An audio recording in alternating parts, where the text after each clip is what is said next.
Hating gabi nang tumatakbo ako sa madilim na eskinita, suot ang puting damit pangkasal na tila sumisigaw ng lahat ng desisyon kong binitiwan ngayong araw.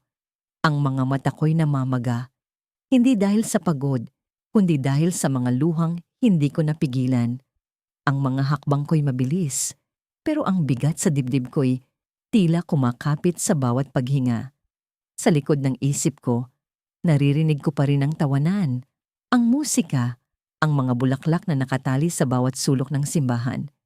Ang lahat ng yon ay para sa akin. Pero iniwan ko. Hindi ko alam kung paano ko magagawang ipaliwanag ang ginawang pagtakas. Mula pa lang nang bumangon ako kaninang umaga, nalaman kong mali na ang lahat. Ang mga mata ni Nico, ang lalaking dapat kong pakasalan, ay puno ng pagmamahal tuwing magtatama ang aming paningin. Pero bakit tila hindi ko maibalik ang nararamdaman? Bakit parang may kulang? Bakit parang ang bawat ngiti ko sa harap niya ay may kasamang pilit? Ano ba ang problema mo, El? Tanong ko sa sarili habang patuloy na tumatakbo. Ang malamig na hangin ng gabi ay humahampas sa aking muka. Ang kasal namin ni Nico ay perpekto sa papel.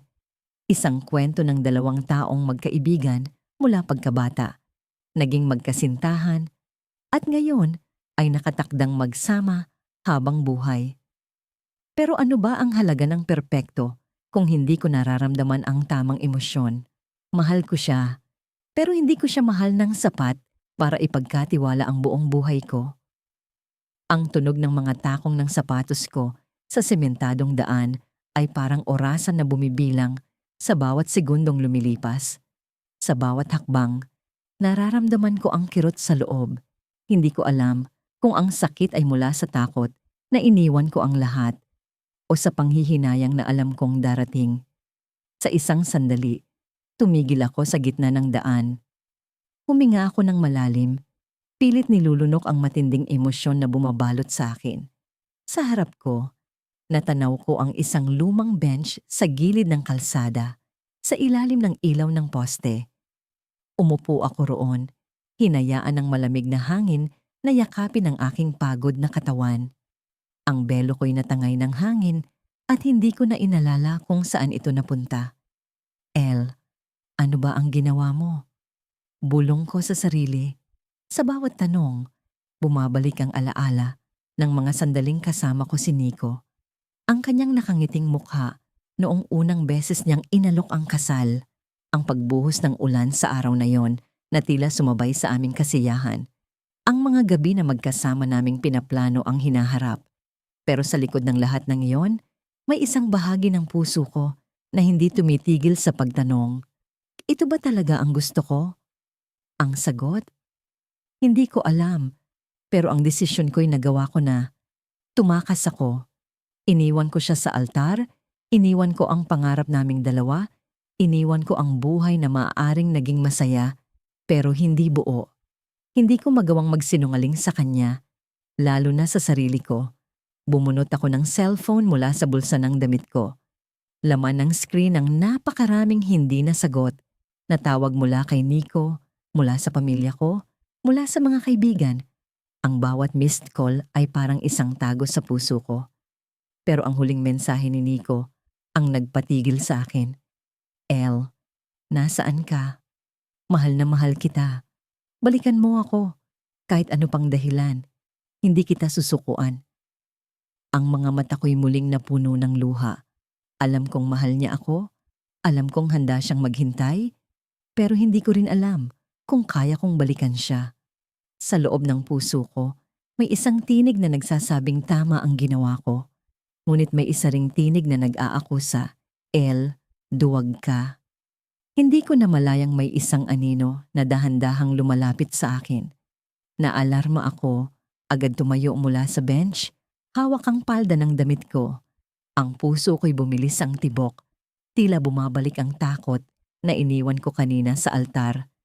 El, isang boses ang tumawag sa akin. Pamilyar, malalim, kilala ko ang boses na yon.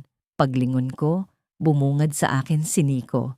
Nang makita ko ang kanyang mukha, ang sakit at pagkalito sa kanyang mga mata, Nabalot ako ng panghihinayang.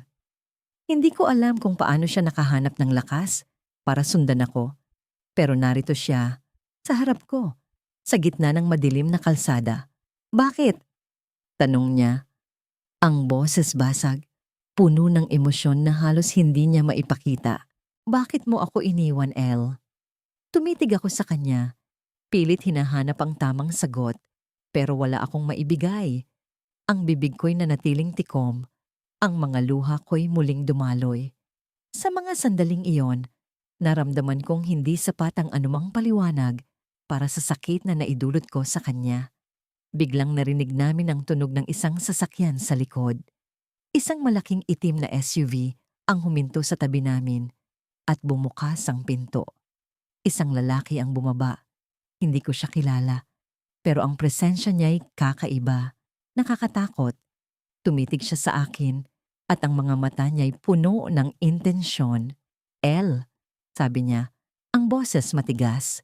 Panahon na para bumalik ka sa kung saan ka dapat. Lumapit siya sa akin, pero bago pa na ako makagalaw, siniko ang pumagitna. Sino ka? Anong kailangan mo sa kanya?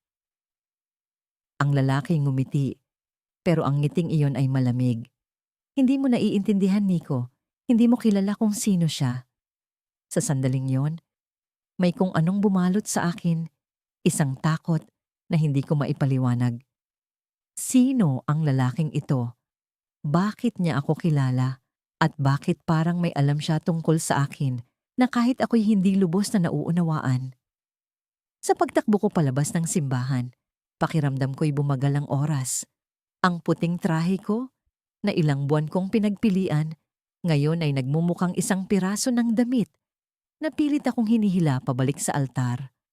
Ang palasong nakatali sa aking baywang ay parang gapos na unti-unting sinisikipan ng bawat hakbang ko palayo.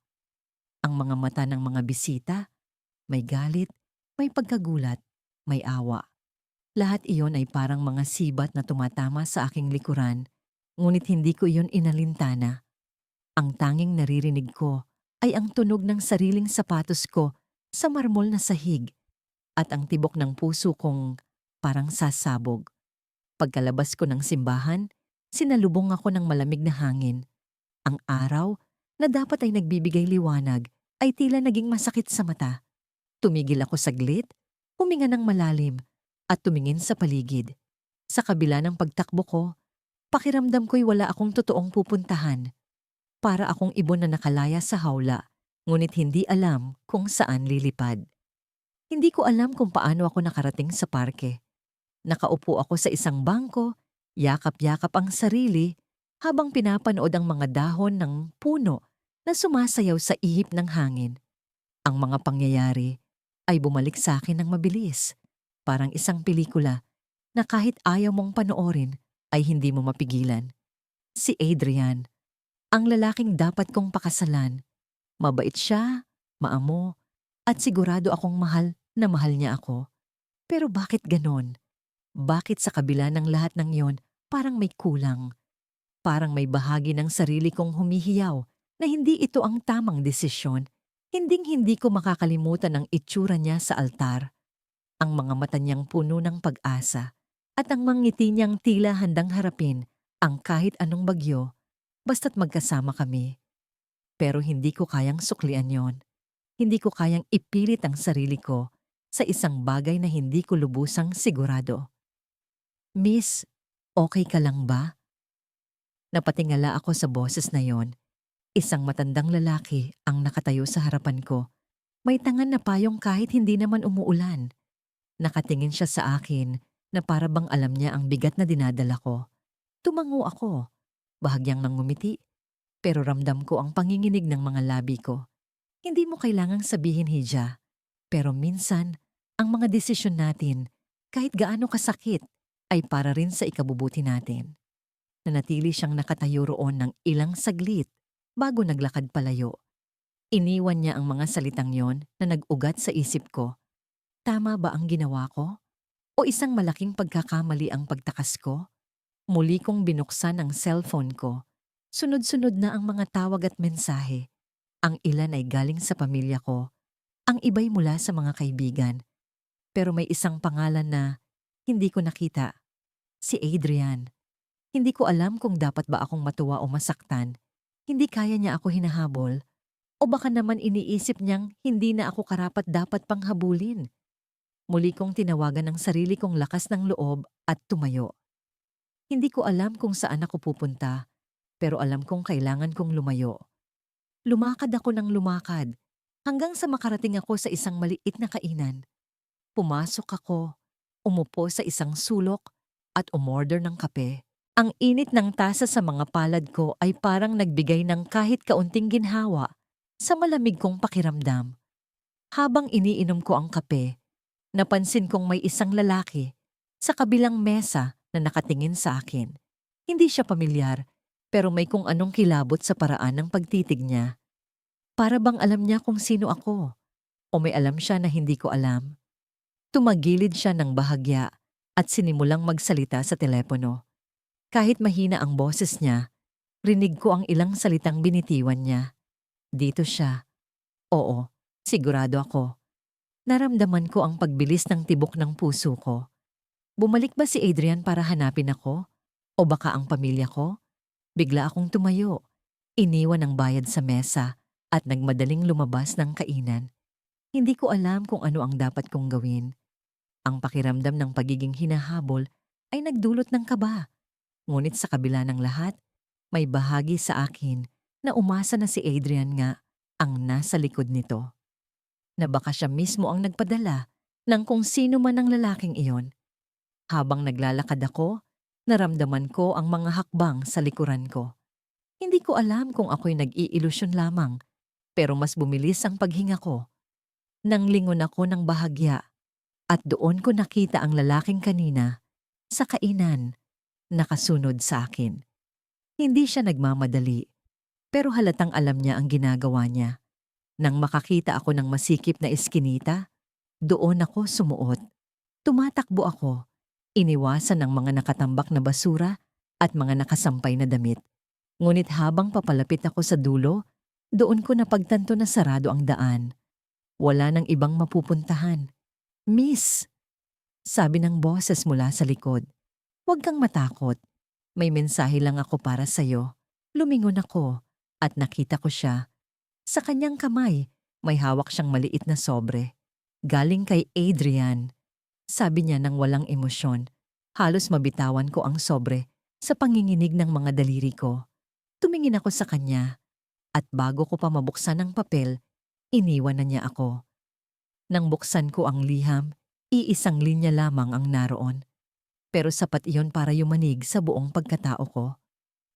Kung mahal mo pa ako, alam mo kung saan mo ako matatagpuan. Ang mga ilaw ng Maynila ay tila mga bituin sa lupa. Kumikislap sa malamlam na gabi habang naririnig ko ang tiyak na tunog ng mga tren sa di kalayuan. Nakaupo ako sa labas ng isang lumang kainan. Ang malamig na hangin ng Disyembre ay pumapaso sa balat ko, pero hindi ko yun alintana. Ang lalaking nasa kabilang mesa, na tila isang estranghero sa simula, ay nagbigay sa akin ng kape. Hindi ko siya kilala, pero sa mga mata niya ay may kakaibang lungkot.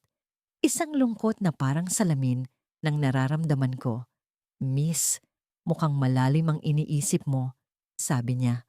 Ang tinig niya ay bahagyang basag, pero may pahiwatig ng pakikiramay. Napatingin ako sa kanya, ang mga mata ko'y namumugto pa rin mula sa walang patid na pag-iyak kanina. Hindi ako sumagot agad. Sa halip, hinigpitan ko ang hawak sa tasa ng kape, na tila yun lang ang natitirang bagay na nagbibigay init sa akin. Tinakasan ko ang kasal ko kanina.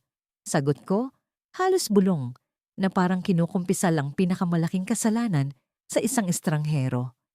Napansin ko ang bahagyang pagkunot ng kanyang noo, pero hindi siya nagsalita. Hinayaan niya akong magpatuloy. Siya ang pangarap ng lahat. Matapat, maayos ang buhay, mahal ako. Pero hindi ko kaya. Hindi ko kaya ang ideya na ang buong buhay ko ay magiging kwento ng kasal na perpekto sa paningin ng iba, pero walang kalayaan para sa sarili ko. Sa pagkakasabi ko noon, parang bumalik lahat ang mga alaala. Ang mga bulaklak na kulay puti, ang musika, Ang mga bisita na nakangiti at ang mukha ni Rafael, ang lalaking dapat kong pakasalan. Nakatingin siya sa akin noon sa altar, puno ng pag-asa, pero sa loob ko'y may pangamba na hindi ko maipaliwanag.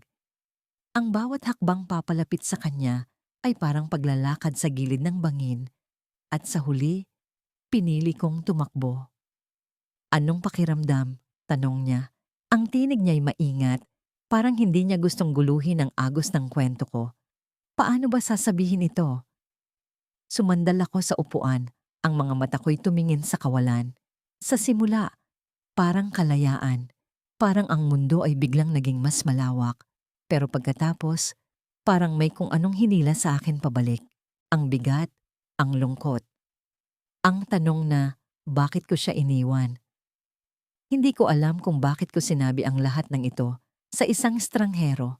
Pero siguro iyon ang kailangan ko, isang tao na hindi ako huhusgahan. Sa bawat salita ko, parang nabawasan ang bigat sa dibdib ko, pero sa bawat pag-amin, parang may panibagong kirot na bumabalik.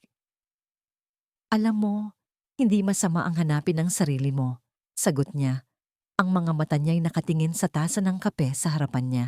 Pero minsan, ang totoong kalayaan ay hindi ang pagtakbo, kundi ang pagtanggap sa mga bagay na hindi mo maiiwasan. Napatingin ako sa kanya ng mas matagal. Sino ba siya? Paano niya alam ang nararamdaman ko? Ang bawat salita niya ay parang may bigat, pero hindi ko matukoy kung bakit. May mahal ka ba na iniwan? Tanong ko. Ang curiosity ko'y hindi napigilan. Umiling siya, pero sa mga mata niya'y may kwento. Hindi ko na siya pinilit. Sa halip, nagpasalamat ako sa presensya niya, sa simpleng pag-upo niya sa tabi ko sa kainan na yon. Pagkatapos ng ilang minuto, tumayo siya. Iniwan ang bayad para sa kape. Ingatan mo ang sarili mo, miss. Kung mahal mo siya, hanapin mo siya. Hindi masama ang humingi ng tawad. Naiwan akong mag-isa sa mesa. Ang puso ko'y nabubulabog sa bigat ng mga salitang iniwan niya. Ang kape sa harapan ko'y malamig na, pero ang init ng payo niya'y nananatili. Biglang bumalik ang mukha ni Rafael sa isip ko. Ang kanyang mga mata, ang kanyang ngiti, ang kanyang mga pangarap para sa amin. Mahal ko siya, ngunit paano kung huli na ang lahat? Tumayo ako, lumabas ng kainan, at sa gitna ng malamig na hangin, bumalik ang bigat ng desisyon ko. Naglakad ako sa kahabaan ng kalsada, ang mga paa ko'y tila walang direksyon. Hanggang sa may isang bagay na tumigil sa akin. Isang maliit na papel na nakadikit sa poste ng ilaw. Nakasulat dito, Rafael, hinahanap ka ng babaeng nagmahal sa'yo. Mahal ka niya. Nanlamig ang buong katawan ko. Sino ang naglagay ng papel na ito? Paano nila nalaman? At ang pinakamahalaga, sino ang hinahanap ni Rafael? Ako ba? O iba? Nakaupo ako sa tabi ng bintana ng maliit na kafe. Ang mga daliri ko'y mahigpit na nakakapit sa tasa ng kape na matagal nang lumamig. Sa labas, tila walang pakialam ang mundo sa bigat ng puso ko. Mga taong naglalakad, nagmamadali, may kanya-kanyang direksyon. Pero ako, narito, walang patutunguhan. Pinili ko ang kalayaan. Pero bakit parang nakakulong ako sa sarili kong mga desisyon? Isang buwan na ang nakalipas mula nang tumakas ako sa araw ng kasal ko. Sa halip na suot ang puting trahe de boda, nakasuot ako ng maong na pantalon at simpleng t-shirt. Mabilis na tumakbo palabas ng simbahan habang ang mga mata ng lahat ay puno ng pagkabigla. Hindi ko pa rin maalis sa isip ko ang hitsura niya. Si Ian, ang lalaking dapat kong pakasalan. Hindi siya sumigaw, hindi siya nagalit. Tumitig lang siya sa akin. Ang mga mata niya'y puno ng tanong, puno ng sakit. Bakit mo ginawa to? Tanong ng sarili ko, paulit-ulit, tulad ng sirang plaka. Sabihin ko bang natakot ako? Hindi ko ba kayang maging asawa niya? Hindi ko ba kayang maging bahagi ng buhay niya? Ang totoo, kaya ko. Pero may bahagi ng puso ko na gustong tuklasin ang mundo. Ang sarili ko, ang malayong lugar na walang nakakakilala sa akin. Ayoko ng mga planong nakaayos na. Gusto kong huminga. Pero sa bawat hakbang ko palayo, Tila may hinihila sa akin pabalik. Ang alaala ng bawat sandali namin ni Ian, ang mga tawanan, ang mga pangako. Sa tuwing naglalakad ako sa kalsada, namumukhaan ko ang bawat estranghero bilang siya. Parang sinasabi ng tadhana na kahit anong gawin ko, hindi ako makakatakas sa kanya. Kinuha ko ang cellphone ko mula sa bag. Ilang beses ko nang sinubukang tawagan siya, pero lagi kong binababa bago pa man mag-ring. Sa araw na tumakas ako, iniwan ko ang lahat. Telepono, mga gamit, ang mga taong mahalaga sa akin. Ngunit ngayon, narito ako, at ang tanging bagay na hindi ko maalis ay ang pangungulila. Biglang bumukas ang pinto ng kafe at isang pamilyar na figura ang pumasok. Hindi ko alam kung paano, pero agad na bumilis ang tibok ng puso ko. Si Ian, hindi siya nagbago. Ang matipunong katawan, ang maamo niyang mukha, ang paraan ng paglalakad niya na parang laging sigurado sa bawat hakbang. Hindi ko alam kung magtatago ako o magpapakita. Pero bago pa man ako makagalaw, tumigil siya sa harap ko. Dina, mahinang tawag niya sa pangalan ko, pero sapat na para magising ang bawat emosyon sa loob ko. Hindi ko siya makuhang sagutin. Tumayo lang ako, nanigas, hindi alam kung paano haharapin ang lalaking iniwan ko. Ang mga mata niya, tulad ng dati, puno ng tanong, pero may kung anong pagbabago, isang lamig na hindi ko pa nararamdaman noon. Pwede ba tayong mag-usap? Tanong niya, diretsyo, walang paligoy-ligoy. Tumango lang ako, hindi makapagsalita. Tumungo siya sa mesa at naupo kami ng magkatapat. Sa pagitan namin, ang tasa ng lumamig na kape ko, parang simbolo ng lahat ng naiwan kong hindi natapos. Bakit mo ako iniwan? Tanong niya. Walang galit, pero puno ng lungkot. Hindi ko alam kung paano sisimulan ang sagot. Paano mo ba ipapaliwanag ang isang bagay na hindi mo rin lubos na nauunawaan? Hindi ko alam kung kaya ko. Bulong ko, kaya ko bang maging asawa mo? Kaya ko bang maging babae na kailangan mo? Iyon ba talaga ang dahilan o natakot ka lang? Tanong niya. Mas malalim ang tono. Naramdaman ko ang bigat ng tanong na yon na parang sinasaksak ang puso ko ng paulit-ulit. Natakot ba talaga ako? O masyado ko lang pinili ang sarili ko kaysa sa kanya? Hindi ko alam kung paano sasagutin ang tanong niya. Pero bago pa ako makapagsalita, iniabot niya ang isang bagay mula sa bulsa niya. Isang piraso ng papel, luma na. May mga nakasulat na pangalan. Binuksan niya ito sa harap ko at doon ko nakita ang pangalan ko, ang pangalan niya at ang petsa. Ang araw ng kasal namin. Alam mo ba kung ano ang mas masakit, Dina? Tanong niya. Ang boses niya'y nanginginig. Hindi yung iniwan mo ako. Mas masakit yung hindi mo ako binigyan ng pagkakataong ipakita sa'yo na kaya kitang mahalin kahit hindi ka sigurado. Hindi ko napigilan ang luha ko. Ang mga salita niya ay parang nagtatanggal ng lahat ng pader na itinayo ko. Tama siya. Hindi ko siya binigyan ng pagkakataon. Tumakbo ako, iniwan ko siya dahil natakot ako, hindi sa kanya, kundi sa posibilidad na hindi ko maibigay ang lahat ng kailangan niya. Tumayo siya, iniwan ang papel sa mesa. Akala ko'y aalis na siya, pero tumigil siya sa pinto. Tumingin sa akin ng huling beses. Hindi kita pipilitin bumalik, sabi niya. Pero tandaan mo ito, Dina. Ang pagmamahal ay hindi tungkol sa pagiging handa. Ito'y tungkol sa paniniwala na kahit hindi ka sigurado, pipiliin mo pa rin. Lumabas siya ng kafe.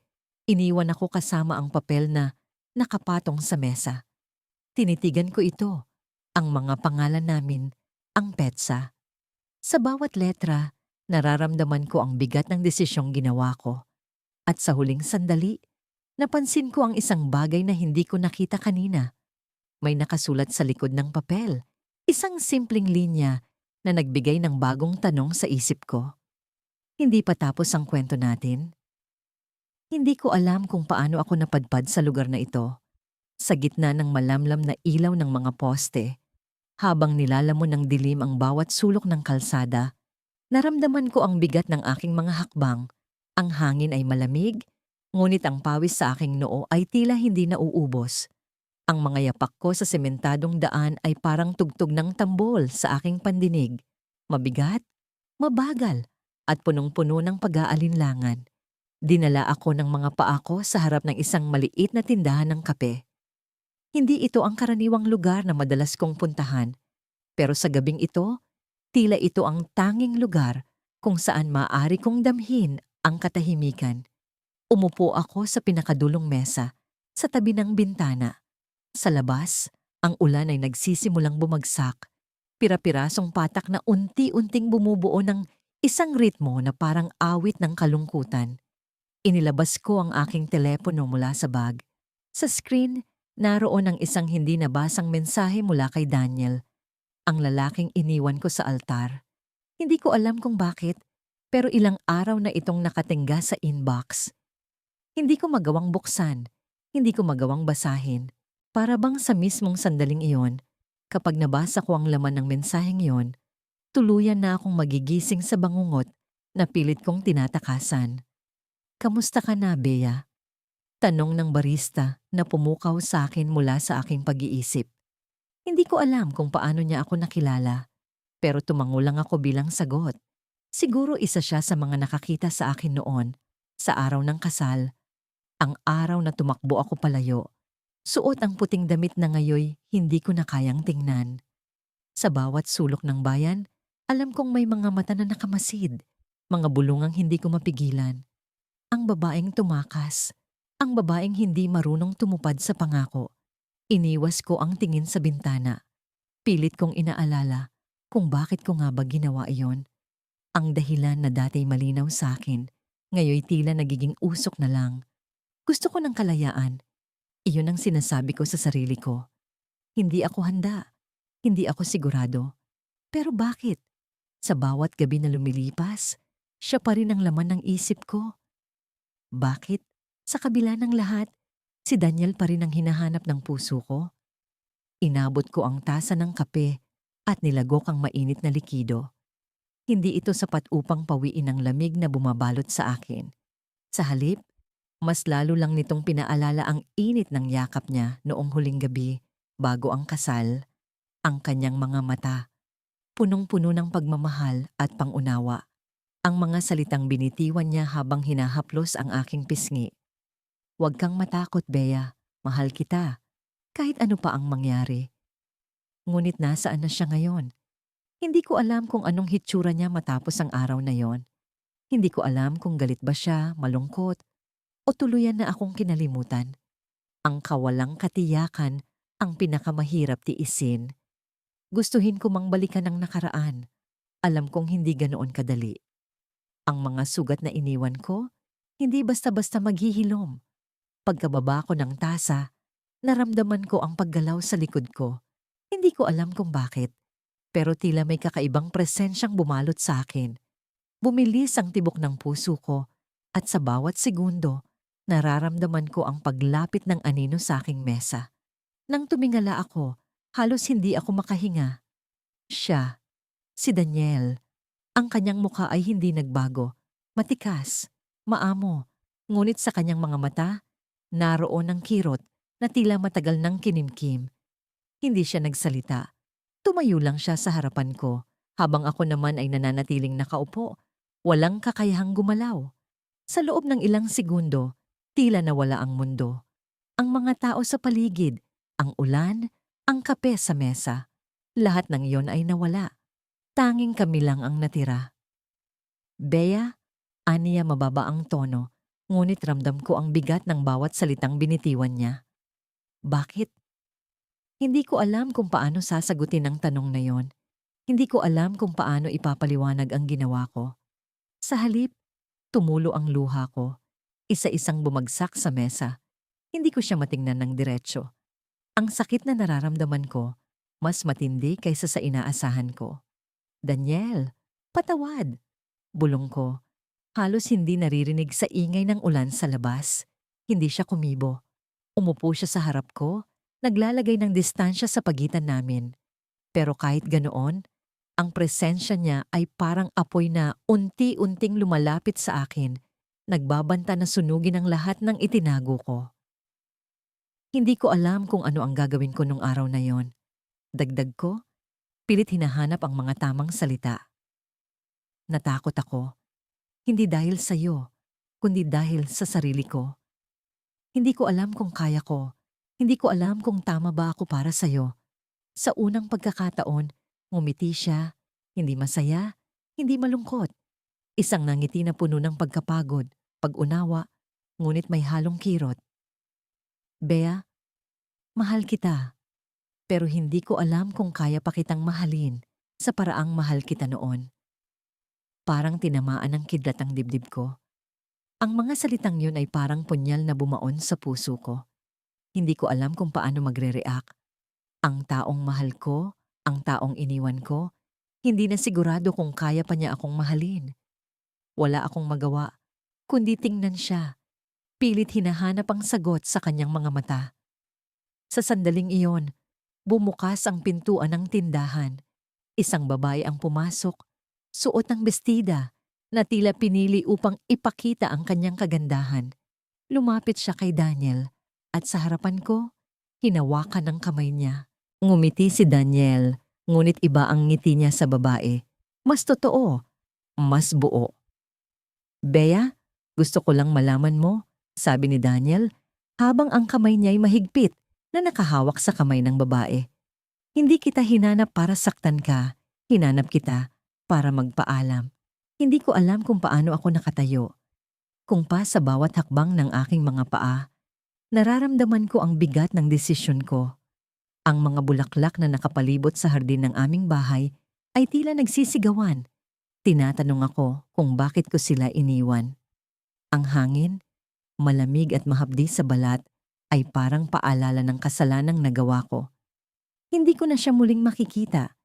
Hindi ko na maririnig ang boses niyang paulit-ulit na nangakong mamahalin ako habang buhay.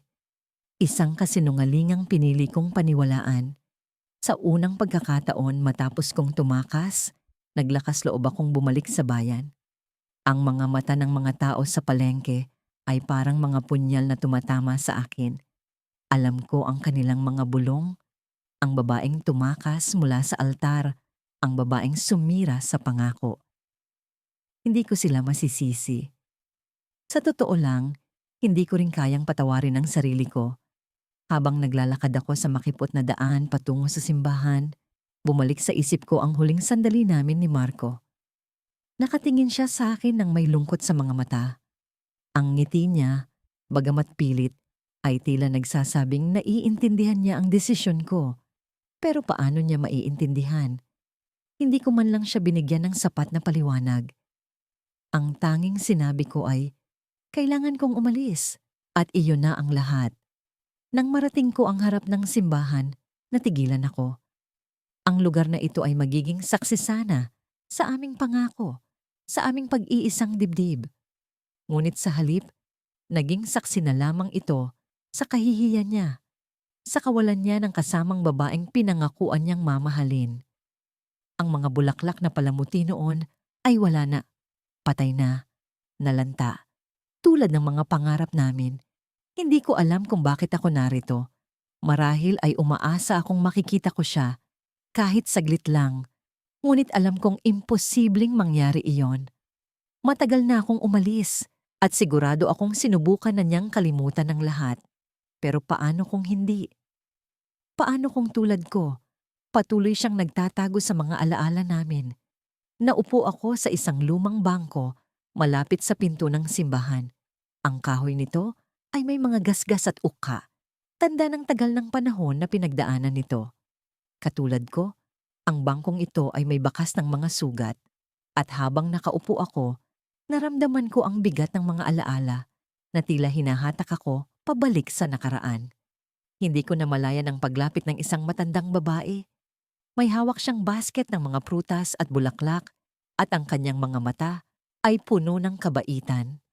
Anak, mukhang matagal na kitang hindi nakita dito, sabi niya.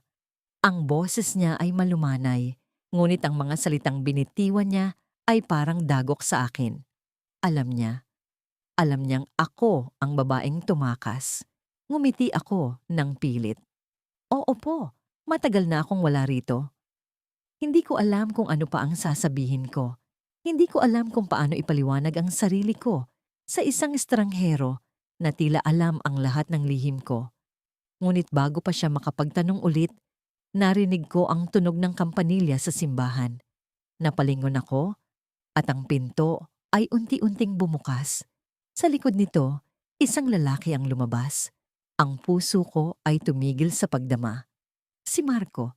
Hindi ko inaasahang makikita siya rito. Akala ko ay lumayo na siya.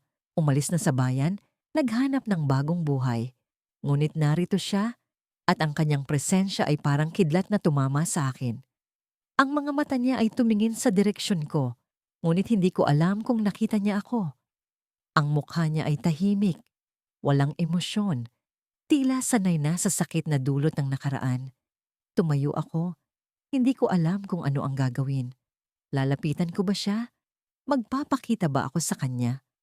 Ngunit bago ko pa magawa ang kahit ano, isang babae ang lumapit sa kanya. Maganda, mahinhin.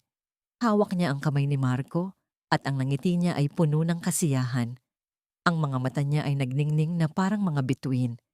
Ang puso ko ay biglang bumagsak. Marco, ang lalaking iniwan ko, ang lalaking pinili kong takasan ay may kasamang iba. At hindi ko magawang ikaila ang kirot na nararamdaman ko. Hindi ko alam kung dapat ba akong matuwa para sa kanya o magluksa para sa sarili ko. Ngunit isang bagay ang naging malinaw sa akin. Hindi na ako ang babaeng nasa puso niya. Habang pinapanood ko sila, bigla siyang tumingin sa direksyon ko. Ang mga mata niya ay tumama sa akin, diretso, malalim. Hindi ko alam kung nakilala niya ako. Ngunit sa isang iglap, ang ekspresyon sa mukha niya ay nagbago. Ang tila tahimik na mukha niya ay napuno ng tensyon. Hindi ko alam kung galit iyon, lungkot o saya. Ngunit bago pa ako makagalaw, lumapit siya sa akin. Iniwan ang babae sa likod. "Bakit ka narito?" Tanong niya. Ang boses niya ay malamig, ngunit may bahid ng sakit. Hindi ko alam kung paano sasagot. Ngunit bago pa ako makapag-isip, ang babae ay sumunod kay Marco. Hawak ang kanyang braso. "Marco, sino siya?" Tanong ng babae. Ang tono ay puno ng pagtataka. Ngunit bago pa sagutin ni Marco ang tanong, naramdaman kong may luha ng umaagos sa aking mga mata. Ito ang sandaling kinatatakutan ko. Ang sandaling alam kong hindi ko maaaring balikan. Ngunit ang tanong niya ay nananatiling nakabitin, tulad ng bigat ng kasalanan ko. Mabilis ang tibok ng puso ko habang nakaupo ako sa harap ng isang maliit na mesa sa kapehan malapit sa parke. Sa labas, tila nag-aagawan ng liwanag ng araw at ang mga anino ng mga punong kahoy sa paligid. Ang amoy ng kape, halo-halong usapan ng mga tao, at ang tunog ng mga sasakyan sa kalsada ay parang hindi ko naririnig. Ang tanging nararamdaman ko ay ang bigat ng aking dibdib at ang lamig ng hangin na tila sumasabay sa takot ko. Sa harapan ko, naroon siya. Si Mateo, ang lalaking iniwan ko sa altar. Ang lalaking minahal ko ng buong puso. Pero sinaktan ko ng walang pasabi, walang paliwanag. Hindi ko alam kung bakit pumayag akong makipagkita sa kanya. Pero nang makita ko ang pangalan niya sa mensahe, parang may pwersang nagtulak sa akin na sagutin iyon. Hindi ko siya makatingin ng diretso sa mata. Ang mga mata niya, dati puno ng saya, ngayon ay tila may bahid ng lungkot na pilit niyang itinatago. Nasa kamay niya ang tasa ng kape, pero hindi pa siya umiinom. Tahimik lang siya, hinihintay akong magsalita. "Mateo?" Ang tanging nasabi ko, halos pabulong. "Bakit?" Tanong niya. Diretsyong tanong na parang dagger na tumama sa puso ko. Alam kong darating ang sandaling ito, pero hindi ko pa rin alam kung paano sasagutin. Paano ko ba ipapaliwanag ang isang bagay na hindi ko rin ganap na maunawaan? Paano ko sasabihin na ang dahilan ng pagtakas ko ay ang takot kong mawala ang sarili ko? Na sa kabila ng pagmamahal ko sa kanya, naramdaman kong tila hindi ko pa kaya? Na hindi ko pa alam kung paano maging asawa, maging bahagi ng isang buhay na hindi na lamang akin? Hindi kita dapat iniwan ng ganon, sagot ko sa wakas. Hindi sapat ang mga salita, pero wala akong ibang masabi. Tumawa siya, pero hindi masaya ang tawa. Hindi sapat iyon, Luna. Alam mo naman, hindi ba? Hindi sapat ang hindi kita dapat iniwan. Huminga ako ng malalim, pero parang hindi ito sapat para maibsan ang bigat ng pakiramdam ko. Gusto kong sabihin sa kanya ang lahat. Ang takot ko, ang pangarap kong makalaya, ang pag-aakalang magiging mas masaya ako kung wala ang bigat ng responsibilidad ng kasal. Pero paano ko masasabi yon nang hindi niya mararamdaman na siya ang dahilan ng pagtakbo ko? Hindi siya. Hindi siya kailanman naging problema. Ako ang problema. Mateo, mahal kita. Pero ano? Hindi mo ako kayang mahalin ng sapat para manatili? Para harapin ang buhay kasama ako? Tumayo siya mula sa upuan, pero hindi niya ako iniwan. Tumayo lang siya, naglakad ng ilang hakbang palayo, at tumingin sa labas ng bintana. Parang siya rin ay nahihirapan sa bigat ng pag-uusap na ito. Hindi ko alam kung dapat ba akong lumapit o hayaan siyang mag-isa. Alam mo ba kung gaano ako nasaktan, Luna? Tanong niya. Nakatalikod pa rin. Hindi ko masagot. Alam ko. Alam ko kung paano ko siya sinaktan, pero hindi ko alam kung paano ko siya matutulungan ngayon. Akala ko, ikaw na. Akala ko, tayo na. Pero sa isang iglap, parang lahat ng pangarap ko nabura. At kahit anong pilit kong intindihin ang dahilan mo, hindi ko makita kung bakit. Dahan-dahan siyang lumapit pabalik sa mesa. Sa wakas, tumingin siya sa akin. Ang mga mata niya, puno ng damdamin, galit, lungkot, at isang bagay na tila pag-asa pa rin. Sabihin mo sa akin, Luna, may pag-asa pa ba? O kaya mo lang akong mahalin hanggang dito? Hindi ko alam kung paano sasagutin iyon. Mahal ko siya, pero hindi ko alam kung kaya ko pa. Ang takot ko, ang pangarap kong hanapin ang sarili ko, ang lahat ng nararamdaman ko. Lahat iyon ay parang isang balakid sa pagitan namin. Pero paano kung siya ang sagot sa lahat ng tanong ko? Paano kung siya ang totoong kalayaan na hinahanap ko? Bago pa ako makasagot, biglang tumunog ang telepono ko. Tumawag si Mia, ang matalik kong kaibigan na nakakaalam ng lahat. Tumayo ako, humingi ng pasensya kay Mateo at saglit na sumagot sa tawag. Luna, kailangan ko nang sabihin sa'yo. May nalaman ako tungkol kay Mateo. Parang tumigil ang oras. Hindi ko alam kung bakit nanginginig ang boses ni Mia, pero alam kong may mabigat siyang sasabihin. Ano? Ano ang nalaman mo? Hindi ko alam kung paano ko sasabihin ito, pero noong umalis ka sa altar, may isang babaeng dumating sa buhay niya. Halos hindi ko maunawaan ang mga salitang narinig ko. Parang may bumagsak sa puso ko. Anong ibig mong sabihin? Hindi ko sinasabing niloko ka niya, Luna. Pero sa mga panahong wala ka, may isang babae.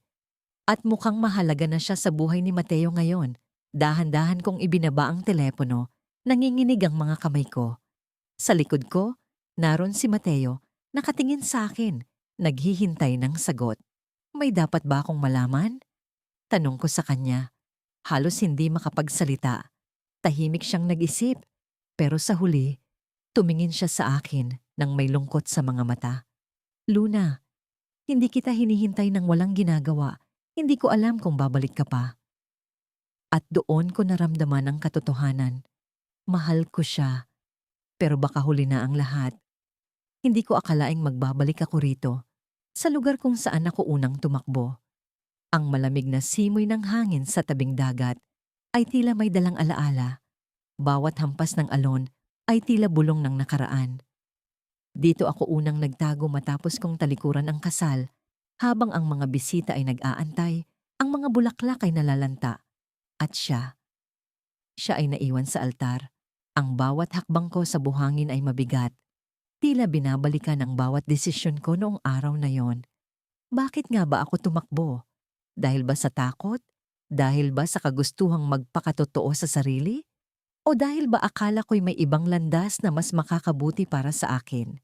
Sa bawat tanong na yon, isang sagot lang ang palaging bumabalik. Dahil gusto ko ng kalayaan. Pero ngayong naririto ako, hindi ko maiwasang tanungin ang sarili. Kalayaan nga ba ang nahanap ko? Hindi ko alam kung bakit ako nagpunta rito. Siguro para magpaalam sa nakaraan. O siguro dahil gusto kong hanapin ang sagot sa tanong na matagal nang bumabagabag sa akin. Mahal ko pa rin ba siya? Bigla akong napahinto sa gitna ng buhanginan nang makita ko ang isang pamilyar na bagay. Isang maliit na bote ng pabango, ang pabangong palaging gamit niya. Paano ito napunta rito? Lumapit ako at pinulot ito. Inilapit sa ilong. Ang amoy nito ay nagpaalala sa akin ng mga gabing magkasama kami. Kung paano niya ako yakapin tuwing malamig ang gabi. Kung paano niya ako titigan na parang ako lang ang babae sa buong mundo. Ano ang ginagawa nito rito? Akala ko hindi ka nababalik. Napalingon ako. Nanlaki ang mga mata. Naroon siya, nakatayo sa likuran ko. Si Lucas, ang lalaking iniwan ko, ang lalaking mahal ko, ang lalaking sinaktan ko. Hindi ko alam kung paano ako makakagalaw. Ang puso ko'y tila tumigil sa pagtibok.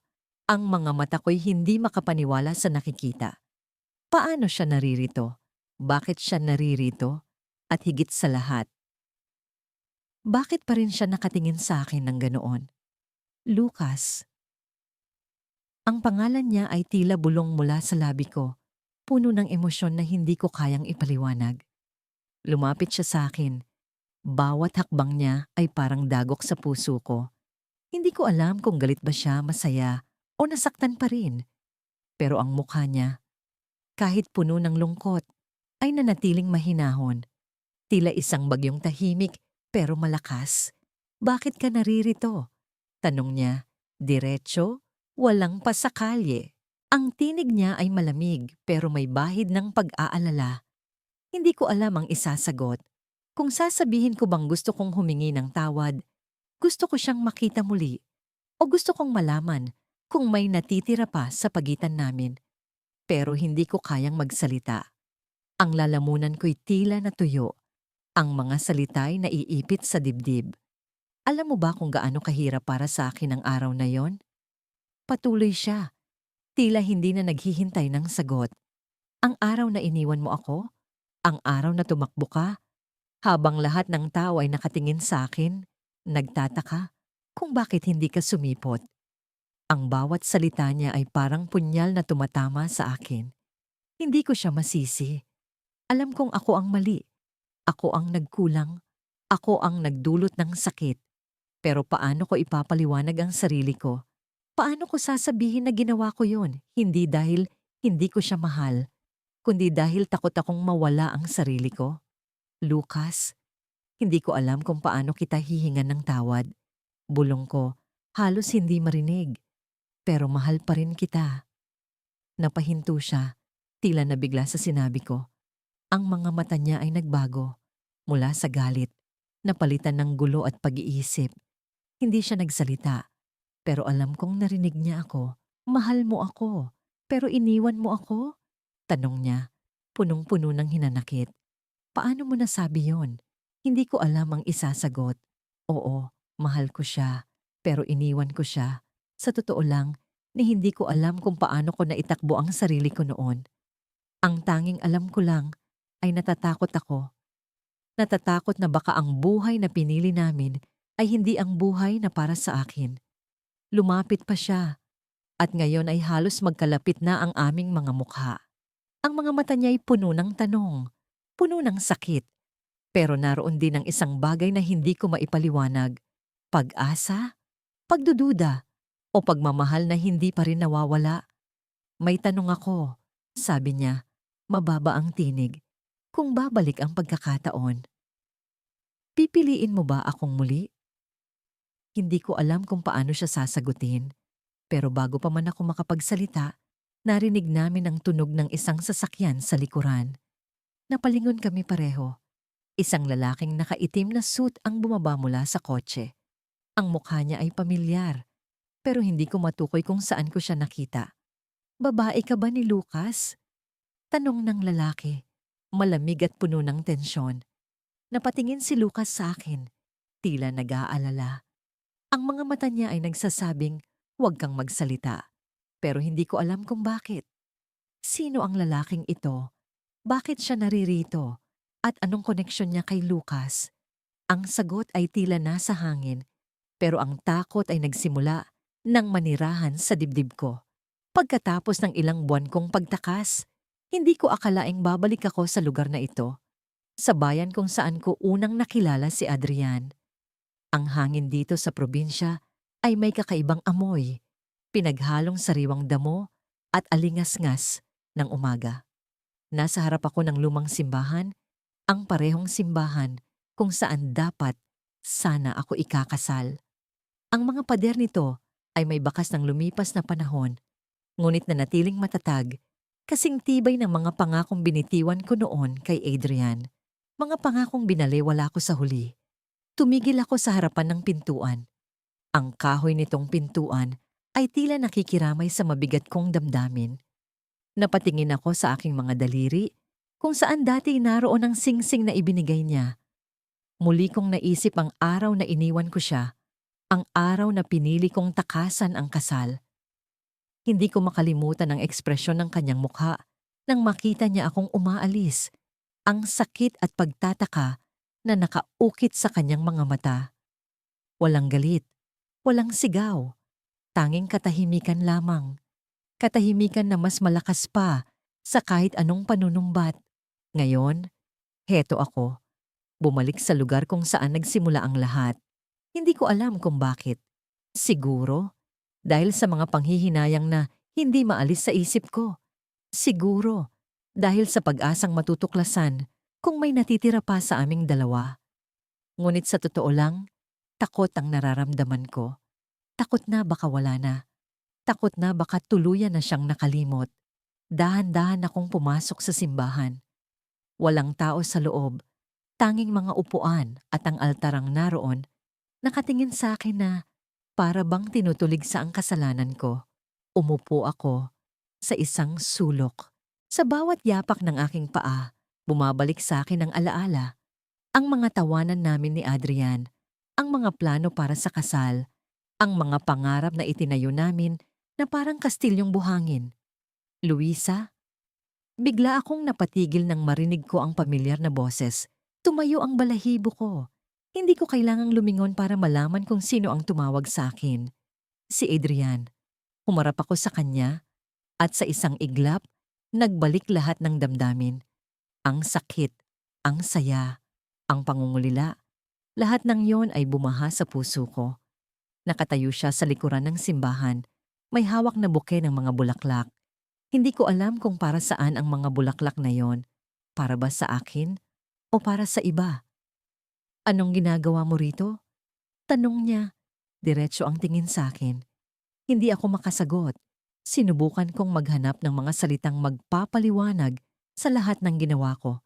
Ngunit paano mo nga ba ipapaliwanag ang isang bagay na ni ikaw mismo ay hindi lubos na nauunawaan? Sa huli, ang nasabi ko lamang ay, Adrian. Napabuntong hininga siya at lumapit. Ang bawat hakbang niya ay tila isang hampas ng alon sa puso ko. Nang makalapit siya, kita ko ang mga pagbabago sa kanya. Mas matigas na ang ekspresyon ng kanyang mukha, mas malamig ang mga mata. Hindi na siya ang Adrian na nakilala ko noon. Ang Adrian na laging nakangiti at puno ng pag-asa. Parang may nawala sa kanya at alam kong ako ang dahilan. Akala ko, hindi na kita makikita ulit. Sabi niya, mababa ang boses. Akala ko tuluyan mo na akong kinalimutan. Hindi ko alam kung paano sasagot. Gusto kong sabihin sa kanya na hindi ko siya nakalimutan, na araw-araw akong nagsisisi sa ginawa ko. Ngunit hindi ko kayang sabihin iyon. Hindi ko kayang aminin ang kahinaan ko. Kaya ang nasabi ko lamang ay, patawad, patawad, ulit niya. May bahid ng galit sa tinig. Yun lang ang sasabihin mo pagkatapos ng lahat? Alam mo ba kung gaano kahirap para sa akin ang mga nakaraang buwan, Luisa? Alam mo ba kung anong ginawa mo sa buhay ko? Tahimik akong nakatingin sa kanya. Hindi ko kayang magbigay ng paliwanag. Hindi ko kayang pigilan ang mga luha ko. At sa tingin ko, wala rin namang paliwanag na makakapagbago sa nararamdaman niya. May iba ka bang dahilan kung bakit ka bumalik? Tanong niya, mas kalmado na. Ano ang gusto mong mangyari ngayon? Adrian, hindi ko alam. Sagot ko, ang boses ko'y nanginginig. Ang alam ko lang, mahal pa rin kita. Napatingin siya sa akin, tila hindi makapaniwala sa narinig. Ngunit bago pa siya makasagot, biglang bumukas ang pintuan ng simbahan. Isang babae ang pumasok, nakangiti at hawak ang kamay ng isang batang lalaki. Napatingin ako kay Adrian at sa ekspresyon ng kanyang mukha, nabasa ko na ang sagot sa tanong ko. Sa isang iglap, naintindihan ko na. Adrian, nandito na kami, sabi ng babae. Lumapit sa kanya at binigyan siya ng halik sa pisngi. Ang bata naman ay yumakap sa kanyang binti habang tumitingin sa akin ng may pagtataka. Ang mundo ko ay biglang tumigil. Parang may bumagsak na bomba sa dibdib ko. Ang mga salitang gusto kong sabihin ay nawala. Parang usok na unti-unting naglaho. Hindi ko alam kung paano magre-react. Hindi ko alam kung paano tatanggapin ang katotohanan. Luisa, sabi ni Adrian, mas mababa na ang boses. Ito si Clara, asawa ko. At ito naman si Ethan, anak namin. Ang mga salitang iyon ay mas malakas pa sa kahit anong sigaw. Naramdaman ko ang bigat nito sa puso ko, ang sakit na parang hiniwa ang kaluluwa ko. Napatingin ako sa bata, sa babae, at sa kanya. Ang lahat ng pangarap ko para sa amin ay biglang nawala, parang bula. Hindi ko alam kung paano ako nakalabas ng simbahan. Hindi ko alam kung paano ako nakalayo sa kanila. Ang alam ko lang, habang naglalakad ako papunta sa bus station, ang mga luha ko ay tuloy-tuloy na bumabagsak. Mahal ko pa rin si Adrian, pero hindi na siya akin. Hindi na siya ang Adrian na kilala ko noon. At sa huli, ako rin ang may kasalanan. Ang gabi ay malamig, at ang hangin sa labas ng lumang coffee shop ay tila bumubulong ng mga alaala. Nakaupo ako sa isang sulok, hawak ang tasa ng kape na matagal nang lumamig. Sa bawat lagok, parang binabalikan ko ang mga desisyong nagdala sa akin sa puntong ito. Ang puntong tila wala akong tiyak na patutunguhan, ngunit punong-puno ng panghihinayang. 3 taon na ang nakalipas mula nang tumakbo ako palayo sa kasal na ako mismo ang pinangarap noon. Nakasuot ako ng puting bestida noong araw na yon. Ang tela'y magaan, ngunit tila lumulubog sa bigat ng mga tanong sa isip ko. Palabas na ako ng simbahan. Ang mga bisita'y nag-aabang. Ang mga bulaklak na pulang rosas ay nagkalat sa pasilyo. Ngunit sa halip na maglakad patungo kay Adrian, ang lalaking buong pusong nagmahal sa akin, pinili kong tumakbo palayo. Tumakbo ako hindi dahil hindi ko siya mahal, kundi dahil natakot akong mawala ang kalayaan ko. Ang sarili kong pagkatao. Sa loob ng 3 taon, sinubukan kong tuklasin ang kalayaan. Naglakbay ako sa iba't ibang lugar, nakilala ang maraming tao, at sinubukang hanapin ang sarili. Ngunit sa bawat hakbang palayo, parang mas lumalayo ako sa tunay kong kaligayahan. Ang kalayaan na minsan kong hinabol ay tila naging isang guwang na hindi ko matakasan. Ngayon, narito ako, sa coffee shop kung saan kami madalas magtagpo ni Adrian. Ito ang paborito naming lugar. Dito siya nag-propose sa akin noong isang maulan na gabi. Ang memorya ng kanyang ngiti, habang hawak ang singsing ay bumalik sa akin. Masakit at matamis. Ano nga ba ang ginawa ko? Bakit ko siya iniwan? Bigla akong naputol sa pag-iisip nang tumunog ang kampana ng pinto. May pumasok at hindi ko inasahan ang sumunod na mangyayari.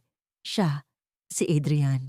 Ang puso ko'y tila tumigil sa pagtibok.